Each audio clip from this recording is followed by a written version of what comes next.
I wanted to move on to our topic of the week.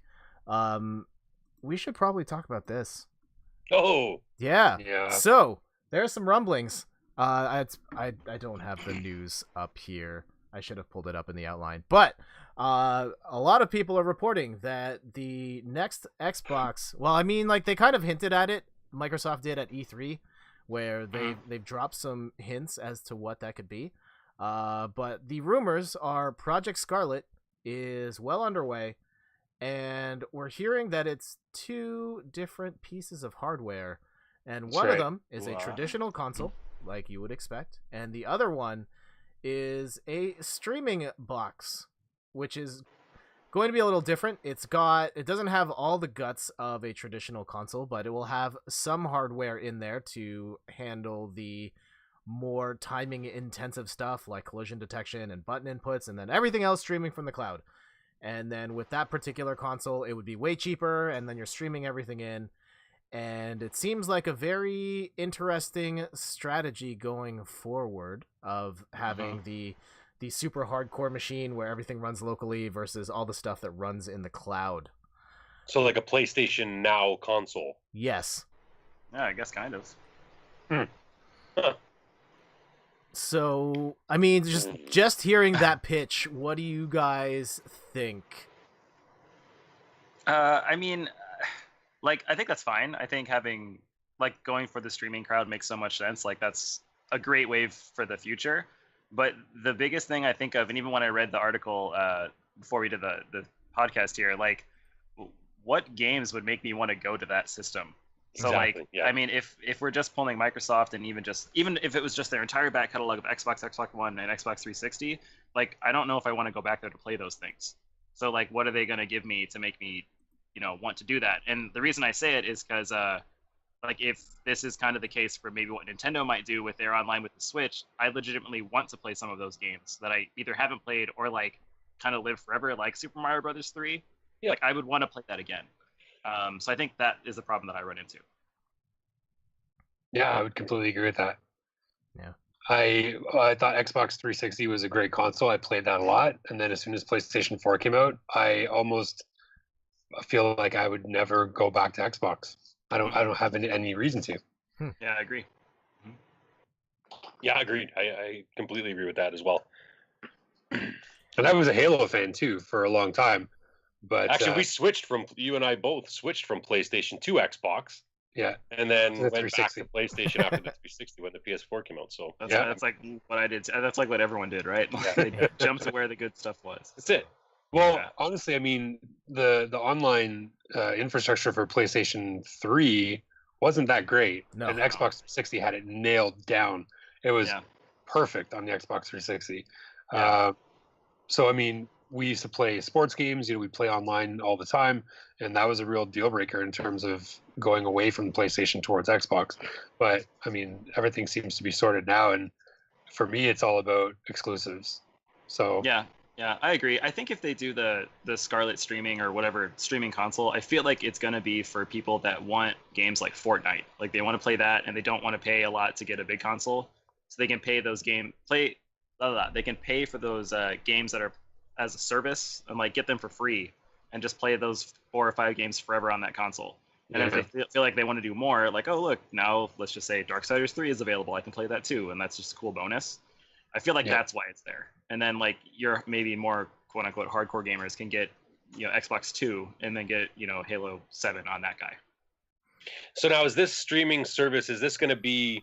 Again, I haven't read the article. I was very prepared for this. Is this going to be something where you can also have Netflix and things like that streaming on the console as well, or is it going to be strictly game streaming?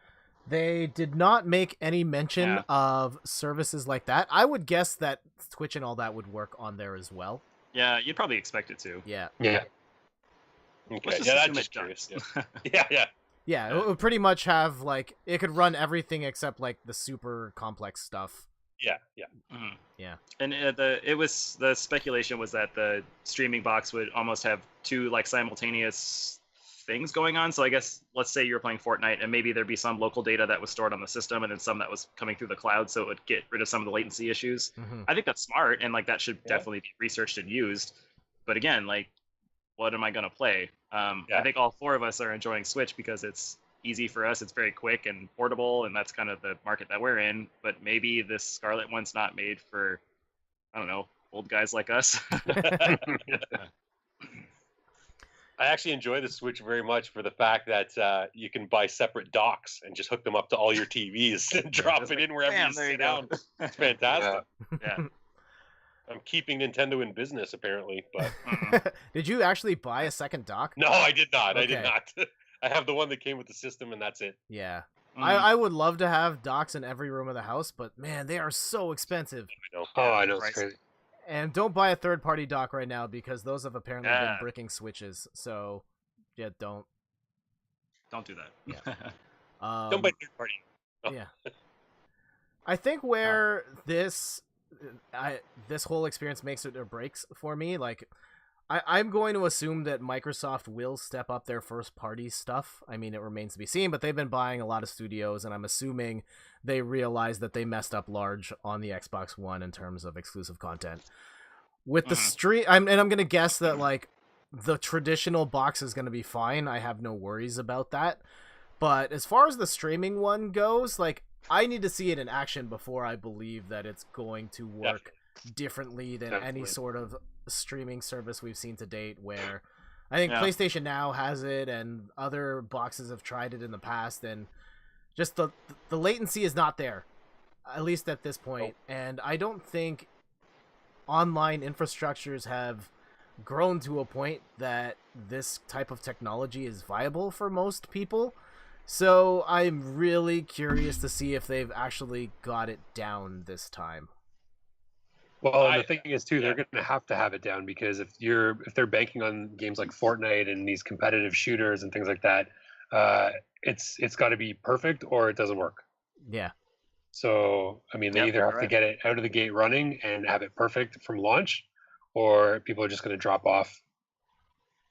Well, I paid for PlayStation Now when it came out, and I was like, oh, this is going to be amazing. Like I have all these games at my fingertips.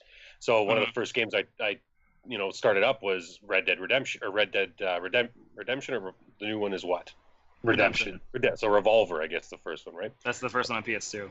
Yeah. So and the lag was so bad. Like, I'm like, is this Wild West internet? Like, I don't understand. Like, it's, it was very choppy, right? So again, I haven't played. I rarely. I'll go on sometimes to see what they've updated, what sort of games are on there. But other than that, I don't spend any more than a few minutes looking through the games and then do something else. I mean, it's not worth it for me to get into it and try and play something, because there's no guarantee that I'll get through it, right? So yeah.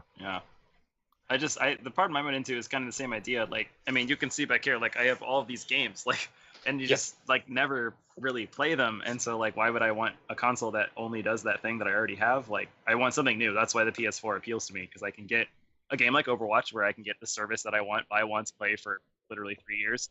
And then I can also buy, like, Persona 5 and enjoy it right now. And I can buy Dragon's Crown and enjoy an old game again. And, like, that's for me. So it really just makes me think that the streaming thing is cool, and it just hasn't hit it home for me yet. So maybe it's kind of for someone else, like targeted somewhere else there. And that could be smart for Microsoft. They could be the first one to really jump on. Yeah. Knowing you, Jason, I don't think the streaming box was ever going to be for you. I mean, in a world where... Are you still trying to collect every single Switch game? Or not Switch game, Wii game? Wii game. That's what's back there. So, no, see, it's... I was trying to get every Dreamcast game. And I'm only missing, like, 60, but they're, like, the hard ones to find now. But yeah, I'm still trying. So I have the most by far, the most PS2 and Wii games, which is sad because there's like. Man, not gonna lie, that's a pretty awesome collection. Yeah, we should just like run the pipe straight to your house, and just have like Jason running as operator, putting in all the discs in. Yeah, Jason, I want to play this one. Got it. Actually, could you just read off all the titles you own from that shelf back there, one by one? Do we have enough time? I mean, they're literally they're stacked, like, on top of each other, and there's 2 rows, and there's 9 shelves, and that's just one. I guess you could fill 3 of those. Because like Laura bought me this app, and I just used it today because I bought those 2 beta games, and that was game 2,500. Hey, playing BTV. Holy cow, Jason. That's a lot. I'm sorry. Just repeat that number. I didn't. Sorry, say that again. 2,504. Woo! Jeez. Did you have a party for your 2,500th game? No, I didn't. You Let should me have. see. It is